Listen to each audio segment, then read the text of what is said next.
Jį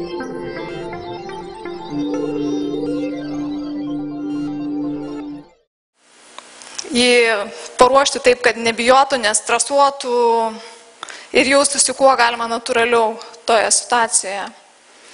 Taip pat išsiaiškinam, ką mes norime sužinoti apie jo patirtį, kiek jis naudoja, pavyzdžiui, internetą, ar dažnai, kiek metų, kokius tinklalapius ir panašius dalykus. Taip pat galime klausti apie su ta testuojama sistema susijusios informacijos naudojimą. Kai žinome pradinę informaciją apie vartotoją, pereinam prie pirmo įspūdžio testavimo. Apie jį pasakojo Viktorija, aš labai nesigilinsiu. Tiesiog priminsiu, kad tai gali būti paprasčiausiai keletą sekundžių parodomas titulinis puslapis ir klausima pirmo įspūdžio, arba galima leisti trumpai, negiliai panaršyti po tinklalapį ir tada klausti pirmo įspūdžio. Tada atliekamos užduotis. Tai yra tai, ką mes prieš testą savo susiformulavome, dažniausiai užsirašome ir pateikiam taip, kad vartotojas turėtų prieš save visą laiką ir galėtų perskaityti, pasižiūrėti, jeigu, tarkim, pamiršta. Būna ir taip atsitinka, kad benaršydamas po tinklalapį pamiršta iš tikrųjų, kokia buvo užduotis. Tai iš tikrųjų labai praverčia galimybę pasitikrinti. Ir atlikus visas užduotis, yra tiesiog aptariama su to vartotoju, kas jam patiko, kas jam nepatiko, ką jis galvoja, kad atliko gerai, kas jam buvo sunku ir tiesiog klausim papildomų pastabų, rekomendacijų ir panašių dalykų.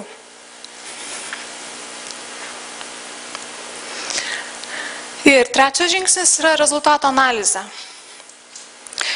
Šitas žingsnis yra sunkus tuo, kad pratestavus kelis vartotojus, reikia kažkokiu būdu struktūrizuoti visą gautą informaciją ir iš to pasidaryti išvadas. Tai, kaip mes tą darome, tai mes tiesiog einame iš eilės per visus tuos testo etapus, pirmą įspūdį, užduočių rezultatus, užduočių atlikimo problemas, aptarimo su vartotojų rezultatus, vartotojų pastabas ir pasiūlymus. Ir visą tai tiesiog bandome detalizuoti, žiūrėti, kas kartojasi, kas mūsų nuomonė yra svarbu. Ir tiesiog ieškome tarp šitos visos informacijos, ieškome atsakymų į klausimus, kuriuos išsikėlėme pasiruošimo testavimo metu. Tai tiesiog, kadangi mes prieš testavimą savo nusistatėm fokusą ir pasakėm, kokių mes atsakymų ieškom, tiesiog analizuodami rezultatus mes bandom juos sugrupuoti, apibendrinti taip, kad mes rastume atsakymus į tai, ko ieškojom. Ir atitinkamai yra paruošiamos rekomendacijos. Taigi procesas bendrasis yra toks ir dabar mes bandysime visą tai pavaizduoti realiai. Prašyčiau būsimuosius vartotojus trumpam išeiti. Testuotojai gali būti. Reikės, kad girdėtųsi, kas vyksta.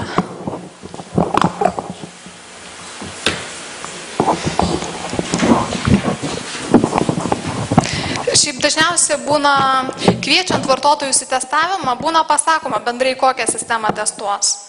Bet neteikiama labai detalios informacijos apie užduotis, ta prasme, kad tas vartotojas neateitų pasiruošęs, kad jis nežaistų dieną prieš testavimą su sistema ir neišmoktų meniu punktų mintinai. Nes toks pavojus visą laiką yra tiesiog tas žmogiškasis faktorius, kada bijoma pasirodo blogai, galvojama, kad čia testuosim tą žmogų, o ne sistemą ir panašiai. Tai va, dabar tada pereikim prie antro punkto. Sistema, kurią mes testuosim šiandieną, yra Libis.lt. Tai yra Lietuvos integrali bibliotekų informacinė sistema, kurią kūruoja nacionalinė Martyno Mažvydo biblioteka. Turim atstovę. Ir kodėl mes būtent pasirinkom šitą sistemą? Tai, sakyčiau, yra keletas priežasčių. Pirmiausia, turim labai gerą komandą, kur atstovaujami yra visi, atstovauja visos dalys, tarkim visos projekto dalis. Tai yra ir pats užsakovas, yra ir DGO komanda iš Sintagmos, turim porą žmonių, ir ekspertai. Tai yra ta ideali stebėtojų sudėtis, kuri dalyvauja procese ir stebi tai, kas vyksta testavimo metu, kad geriau įsigilintų į pastabas. Kita priežastis, kodėl mes testuojam būtent šitą sistemą, tai kad šiuo metu yra kuriama nauja interaktyvi biblioteka, naujas portalas, kuris perims dalį dabartinio šitos sistemos funkcionalumo. Tai tiesiog yra reali gyvenimiška situacija, kada mes turim egzistuojančią sistemą ir mums reikia įvertinti, ar tas funkcionalumas dabar naudojamas, ar jis yra patogus, ar jį prieš perkeliant mums reikia kažkaip keisti. Tai vat mes tiesiog norėjom jums parodyti realų gyvenimišką pavyzdį. Už tai pasirinkome šitą projektą. Ir dabar vėlgi, jau konkretaus projekto kontekste tas pats procesas. Bendras veiklos tikslas yra tiesiog skatinti patogių paslaugų teikimą elektroninėje erdvėje. Todėl atitinkamai visi kiti žingsniai yra būtent formuluojami šitam kontekste. Pasirinkta tikslinė grupė yra pažengęs vartotojas. Tiesiog remiantis dabar turimais duomenimis labiausiai tikėtina, kad tai yra ta grupė vartotojų, kuri naudosi sistema. Ir fokusas tyrimo yra sužinoti, ar aiški paieška, ar yra suprantama vartotojui. Nes kai mes kalbam apie bibliotekų naudojimas interaktyvia elektroninė biblioteka, daugelis elektroninių paslaugų prasideda nuo paieškos, kada vartotojas sėda prie sistemos ir bando susirasti kažkokią knygą ar jam reikalingą dokumentą. Tai vat būtent tą dalyką mes ir norim protestuoti pirmąjį žingsnį, ar jis iš tikrųjų yra suprantamas. Atitinkamai pagal procesą mes jau esam susipažinę su portalu, per pertraukėlę moderatorius būsimuosius irgi supažindinom, kiek tai yra įmanoma. Ir dabar čia vat matote klausimus, į kuriuos mes ieškosim atsakymų testavimo metu. Tai esminiai klausimai yra, ar lengvai suprantama, kaip veikia paieška, ar lengva orientuotis paieškos rezultatuose, ar aišku, kaip iš paieškos pereiti į dokumento ar knygos užsakymą. Tai yra, kaip iš tos pradinės paieškos pereiti į kitas elektroninės paslaugas. Ir turėsime po 2 užduotis, turėsime iš viso 2 vartotojus. Tai dabar jau kviečiu pirmąjį moderatorių ir pirmą vartotoją.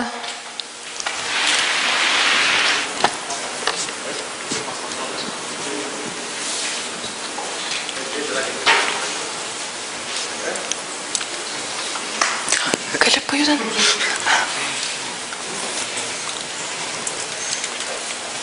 Gerai, o čia moderatorius. Prašau. Laidų gal nenutrauksim. Labą dieną. Sveiki. Kaip šiai? Ačiū, gerai. Tai šiandienos mūsų pasisėdėjimo tikslas yra tiesiog įsitikinti kuriamos sistemos patogumu. Ir tiesiog norėtumėm pažiūrėti, ar jūs kaip būdamas tikslinis vartotojas aiškiai ir suprantamai galėsite ją naudotis. Bet kokios klaidos yra toleruotinos ir netgi skatinamos. Nes tai tikrai nereiškia, kad esate kažkoks netoks jūs, tai netokia sistema. Tai va, dabar norėčiau, ką pirmiausia padarytumėt, tai tiesiog žvilgtelėtumėt į tą sistemą. Taip. Kaip atrodo? Pilkai. Atsiprašau, aš galima dar sustabdysiu šiek tiek. Taip. Dar prieš tai, prieš pradedant pirmą įspūdį, būtų gerai paklausti apie vartotojo patirtį apskritai. Kiek jis naudojasi sistema? Ar tenka naudoti internetą? Taip, kasdien. O knygų paieškai? Knygų paieškai? Taip. Amazoną. Bet skaitot knygas? Elektroniniam formatė nelabai, bet šiaip, jeigu reikia, tai tada ieškom. Džiugu. Tai dabar jau gal prie klausimų. Norėčiau, kad susipažintumėt su pirmuoju klausimu, tai yra šalia jūsų ir tikriausiai būtų tikslinga jį garsiai perskaityti. Tu esi VU verslo administravimo 3 kurso studentas, rašantis kursinį darbą apie marketingą internete. kitam susitikimui su darbo vadovu jis liepė pasiruošti sąrašą literatūros, kurią planuoja naudoti darbo teorinės dalies aprašymui. Ir nusprendė pasinaudoti Libijos literatūros paieškai. Tai va, tai pirmoji užduotis. Taip, Tam Libiją reikia ieškoti. Aš parodysiu, kur reikia ieškoti, bet pačią užduotį dar. Supratau, užduotis yra pabandyk surasti ir pasirinkti keletą tinkamų knygų. Ar aiški užduotis? Knygų apie marketingą internete.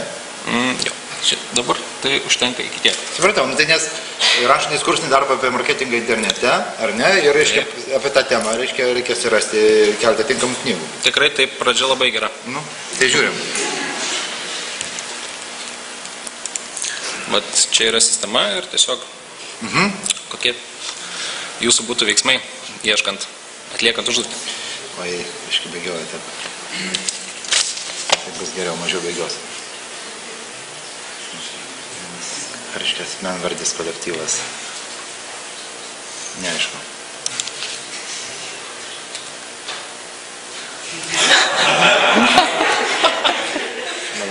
Kodėl juokitės? Ne, tai nesvarbu.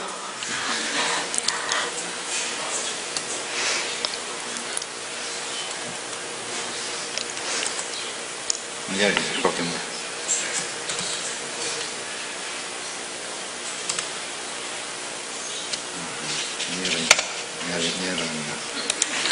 Nėra. Frazės pradžia. Paprasta paieška.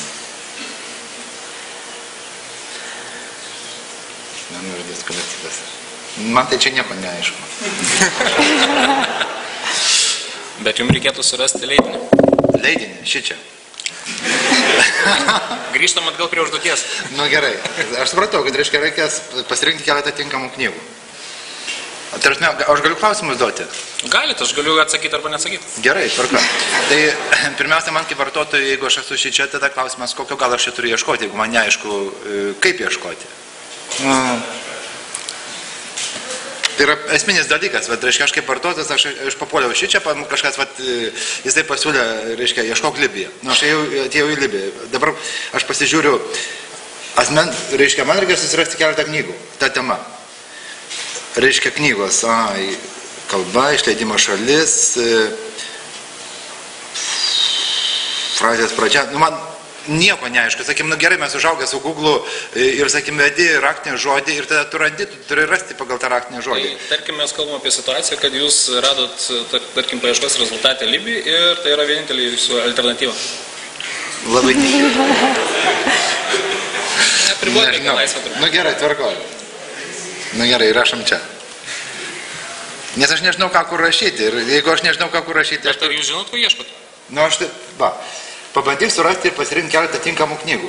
Tvarkoju. Apie marketingą internete. Taip. Tvarkoju. Tai tada aš ieškau. Bet klausimas, aš jau taip pasižiūrėjęs, greit užmetęs akį, kiek aš suveduoju, 10-15 sekundžių, jeigu man neaišku, aš turiu vargti šičia, ieškodamas, kaip surasti, reiškia, aš net nežinau, kaip surasti. Bet jūs galėsite rytoj savo dėstytojui paaiškinti, prasme, kad jūs neradot.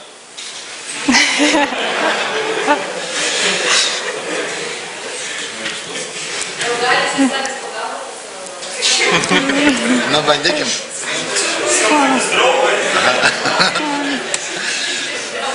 Nežinau. Tai į salę padėkite, ką reikia daryti. Nes vartotojas... Tokiu atveju tiesiog testavimo metu būna iš tikrųjų pasitaiko, kad nepavyks atlikti užduotį. Taip. Čia nieko blogo. Iš tikrųjų, moderatorius turėtų paaiškinti, kad tai ne jūsų kaltė, tai yra sistemos kaltė. Mes būtent dėl to ir atliekam testavimą. Tai labai gerai, labai smagu. Labai smagu. Tiesiog mes dėl to ir atliekam testavimą, kad išsiaiškinti būtent. Ką galima daryti šitoje vietoje moderatoriui? Tai galima bandyti konkretinti šiek tiek klausimus ir, tarkim, iš karto pirmas žingsnis, kai nesigavo paieška, klausti, kaip atrodo, kas įvyko, kodėl nesigavo, į kurį lauką yra įvedama informacija, kaip galvojat, ką ten reikia įvesti ir panašius dalykus. Tiesiog bandyti klausimą užduoti, kuo konkrečiau jau būtent šitoje erdvėje. su kuria vartotojas dirba tuo metu. Nu, gerai, šnekauju, iškėtą paspaudžiam. Aha, gerai, tai ką dabar toliau daryti? Tai gal, kodėl jūs galvojat, kad jums nesigauna? Pirmiausia, man kaip vartotojui, tai rezoliucija tai yra kaip okulisto kabinete, nors aš, sakykime, matau be akinių, bet čia tu turi labai temti dėmesį ir ta rezoliucija pasirinkta vartotojui, jinai yra per smulkus. Jeigu žmogus dar, sakykime, yra prašiau matantis, tai jis nedažiūrės. Aš dar matau tos meniu punktus, bet pavyzdžiui, aš nežinau kodėl, bet pavyzdžiui, tai, ką aš rašau paieškoje, tai aš jau praktiškai šičia viskas susilieja. Na, šitoje vietoje čia yra iš tikrųjų ne sistemos problema, bet čia yra technologinės problemos su pačiu kompiuteriu. Tai gal tiesiog moderatorius, gal galėtumėt padėti įvesti teisingai žodį marketingas į paiešką ir žiūrėsim, kaip tada ar pavyks užbaigti užduotį. Šiaip paaiškinimas visiems tai, ką aš dabar pasakiau padaryti, realaus testavimo metu taip nebūtų. Tai tokiu atveju jau neužsiskaitytų, kaip įvykdyta užduotis, netgi jeigu po to vartotojas po šitos pagalbos sugebės užbaigti ją. Bet tiesiog šiuo atveju įdomu pažiūrėti, kas bus toliau. Tiesiog aš noriu jums parodyti, ta prasme, kas vyks toliau su šituo interfeisu. Už tai aš šitai padariau. Bet pagal metodiką taip to nereikėtų daryti, iš tikrųjų. Kodėl nereikėtų?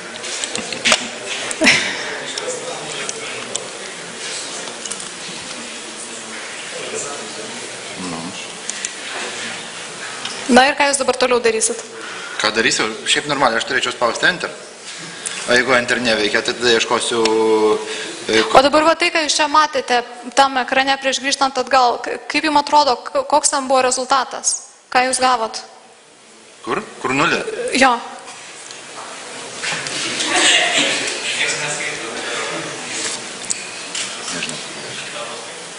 Žinot, aš tai pasakysiu, aš kaip vartotojas, aš tiek kantrybės neturiu vargti su to sistema. Ir tai reiškia pirmas... Ne, teisingai, labai teisingai, iš tikrųjų. Veiksmas, jeigu aš per 15 sekundžių nerasiu, kaip atlikti tuos veiksmus, tai aš, reiškia, kaip vartotojas, gal ten kuriem ar autoriam tai skamba, bet man neaišku, aš gal... Tu pas vartotojas, bet reiškia, bet nesvarbu, aš dėl to neperginu, bet jeigu aš negaliu jos įstavinti, tai aš išeisiu iš čia, eisiu ieškoti kažkokiu kitų būdų. Taip, bet šitoje vietoje moderatorius iš karto turėtų sakyti, ne, viskas tvarkoja, čia yra sistemos kaltė. Gerai, bet aš vis tiek negaliu. O šiaip tai tiesiog apibendrinant tai, kas dabar vyko pirmos užduoties metu, aš galiu tik tai tiek pasakyti, kad realiai jau iš karto po jūsų pirmo ar antro pasakymo, kad aš čia nesuprantu ir man nieko nesigauna, mes jau sakytumėm, kad šita užduotis yra neįvykdyta to vartotojo, kad tiesiog yra neaišku. Ta pati aplinka yra neaiški ir nepavyksta joje surasti reikiamą rezultato. Galbūt tu turi baigti kursus specialius, kad galėtume naudotis tą sistemą. Taip neturėtų būti. Nors sistema yra pažengusiems, bet taip neturėtų būti. Gerai, ką reikia toliau daryti?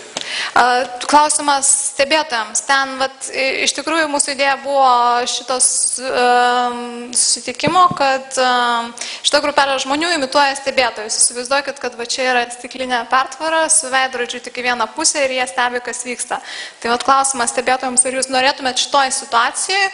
Jeigu jūs galėtumėt kažkokį perduoti grįžtamą į ryšį moderatoriuje, dar yra kas nors, ką jūs norėtumėt paklausti? Ir kas norit kalbėti į mikrofoną?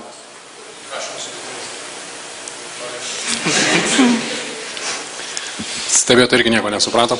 Seansas pavyko, reiškia.